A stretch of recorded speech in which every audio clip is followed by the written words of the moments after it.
Escaping a hitting slump can be frustrating, but focusing on a couple key steps will help you improve tremendously. My name is Taden Rupp, and I'm going to be teaching you about how to escape a hitting slump in the game of baseball. Now, frustration of hitting slumps can make you go crazy, and it's outright the worst thing that could ever happen to somebody, honestly, when it comes to a baseball player's mind and all of that. Uh, Growing up my entire life, I've experienced many hitting slumps. Example, few I was playing a tournament in Oklahoma in a town called Lexington, and we had 6 games, and I think I had one hit, which is obviously no bueno because most of the time you get 3 at bats, 4 at bats. So I got one hit out of probably 20 at bats. But throughout the years of me playing and all the coaching that I've experienced, I found a couple tips that I believe that can help you escape that so-called hitting slump, or some like to call it a mind game. Uh, there are 4 steps, and I'd like to tell you guys about them. So first off, let's talk about how you get into a hitting slump. First, one of the main things I'd say is just being negative. Being negative takes away from the entire game. Baseball is a mindset game. Your mind has to be in it the whole time. And when your mind isn't in it and your at bats aren't going the way you want them, you can't get down on yourself, because if you bring that out into the field, you make an error, it's only going to make that the hitting worse, vice versa, fielding and then hitting. Getting getting down on yourself is very easy to do, and it can destroy your hitting piece by piece.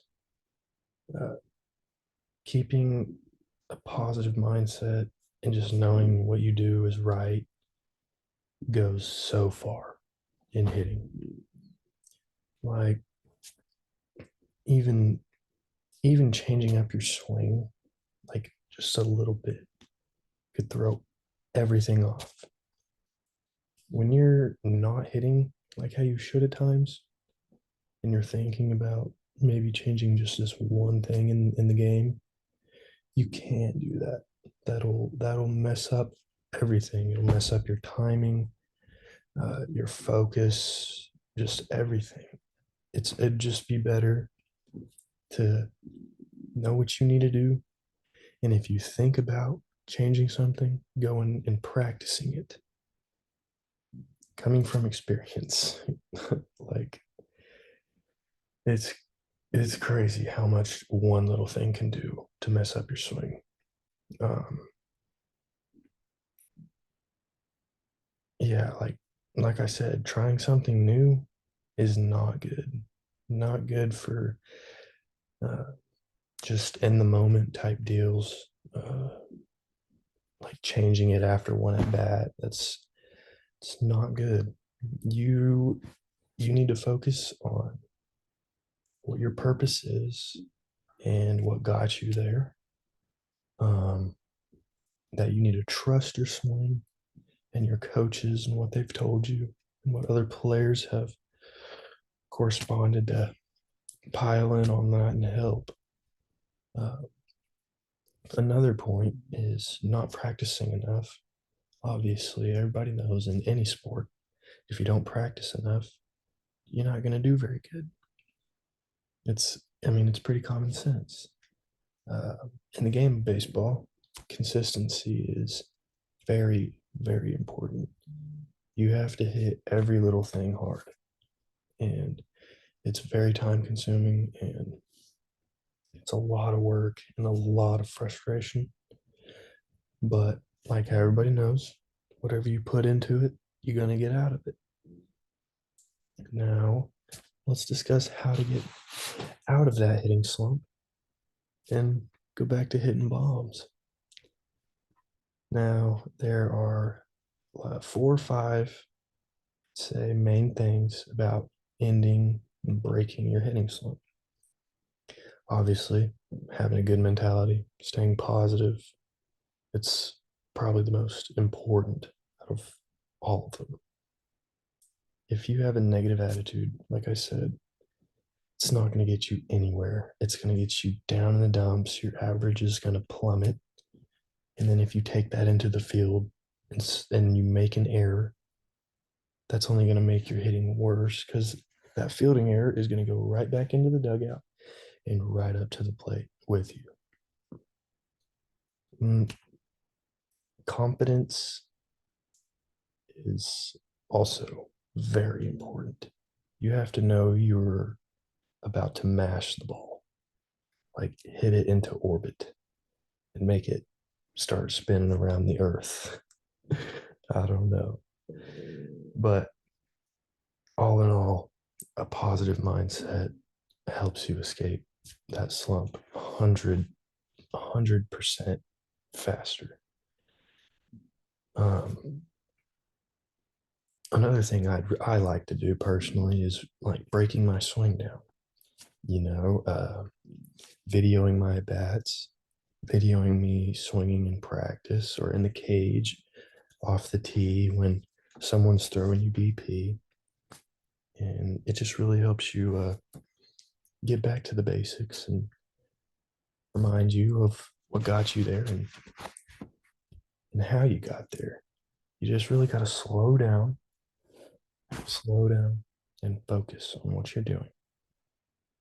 And I think Kobe said this, Kobe Bryant, you got to visualize what you're doing. You got to visualize shooting the basketball and having it go in. It's the same thing when it comes to baseball. You got to remember what it feels like to hit the ball good. You got to visualize yourself swinging and just smoking a ball, scorching it to the right center, over right center wall, or anything. Um, Back to another point, consistent reps during, uh, after practice. You have to work when nobody watches. That's just part of it. Taking consistent reps will just help you focus on what feels good when you swing. Uh, Sometimes you just need to keep swinging and break it down a little bit. Like I said, video, slow motion it, and you know that what you are putting into it is what you're going to get out. And I mean, honestly, again, from experience, it's so tiring, uh, especially when you have all these outside comments just bickering at you. Like, for example, my dad growing up, hardest, hardest man ever for me, honestly. He was constantly on my butt when I was messing up, and that would just make my mind just go crazy. And my mindset was honestly very negative for quite some time. And I just learned to pan it out and not listen to the outside BS. Um, you just got to keep things simple. Um, I know a lot of people say that, and it's very frustrating to hear. Just keep it simple. But mainly, that's genuinely what it is just keeping it simple. Most of the time, overthinking is going to kill you. And not literally, obviously, but when you're in a slump, overthinking is the last thing to do. If you overthink and you're in a slump, it's game over. You might as well just pack your stuff up and go home for that weekend. Uh, like I stated earlier, go back to the basics, and in the end, you know what's right and what works for you. You just got to go back and you can't overthink. Um, in the end, escaping a hitting slump is very hard, but most of the time it is the smallest thing causing the problem. Uh, Having a good mindset, breaking down your swing, consistent reps, keeping things that are simple are genuinely the key to ending and breaking a hitting slump. Um, these 4 or 5 things will help you tremendously. And in my opinion, every time I'm in a slump, I do everything what I just said. Slumps are not hard to get into. Even the best players get into them. Dudes from MLB, triple A, double A, single A, rookie ball, D1, college ball, anything. Everybody gets into them. They're very difficult to escape. But that's just part of being an athlete is getting through those obstacles. And in the end, just getting the job done. And that's how to get out of a hitting slump.